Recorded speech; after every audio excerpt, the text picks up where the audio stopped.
bachcho, let's read this question. The question says two statements are given. One labeled assertion with A and the other labeled reason with R. Select the correct answer to these questions from the codes 1, 2, 3 and 4 as given below.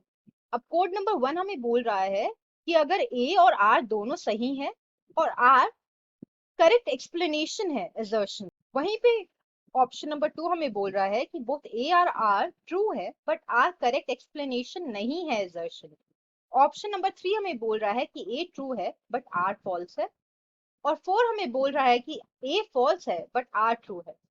अब हमें assertion जो दिया गया है वो ये है कि corn laws were introduced in Britain to restrict the import of corn. मतलब कि कॉर्न लॉज इसलिए इंट्रोड्यूस हुए थे ब्रिटेन में ताकि जो कॉर्न का इंपोर्ट है, बाहर से जो कॉर्न आ रहा है उसको रिस्ट्रिक्ट किया जा सके. वहीं पे जो रीजन हमें दिया गया है वो ये है कि the law was introduced by the government under the pressure of industrialist and urban dwellers, कि इंडस्ट्रियलिस्ट और अर्बन ड्वेलर्स के प्रेशर में आके गवर्नमेंट ने ये लॉ इंट्रोड्यूस किए थे.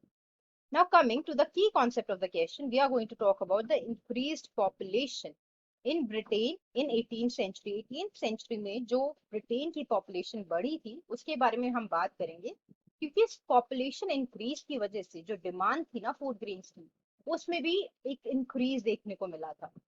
अब इन प्रिवेलिंग कंडीशंस में जो लैंडेड ग्रुप्स थे वो प्रेशर डालने लगे कि जो कॉर्न का इंपोर्ट है उसको रिस्ट्रिक्ट करो. आप जैसे ग्रेन्स इंपोर्ट होते हैं बाहर से, वो ऑब्वियसली अगर बाहर से ग्रेन इंपोर्ट्स हो रहे हैं तो किसके इंटरेस्ट में नहीं है? ब्रिटिश के जो लैंड ओनर्स हैं जो ऑलरेडी उगा रहे हैं चीजें, उनके फेवर में तो ये बिल्कुल नहीं है, क्योंकि अगर चीज बाहर से भी आ रही है तो उनके प्राइसेस वो राइज नहीं कर सकते हैं. ऑप्शंस हैं लोगों के पास available.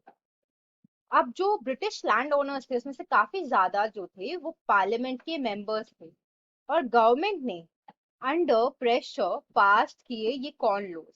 Therefore, the final answer to the question is option number C, which says that A is true but R is false. मतलब कि हमारी जो assertion है कि corn laws were introduced in Britain to restrict the import of corn, ये सही है. But जो इसकी रीजनिंग दी गई है वो गलत दी गई है. ये लॉ गवर्नमेंट ने इंडस्ट्रियलिस्ट और अर्बन ड्वेलर्स के प्रेशर में आके नहीं बल्कि ब्रिटिश लैंड ओनर्स के प्रेशर में आके इंट्रोड्यूस किए थे. Hope you understood it well. Best of luck. Thank you so much.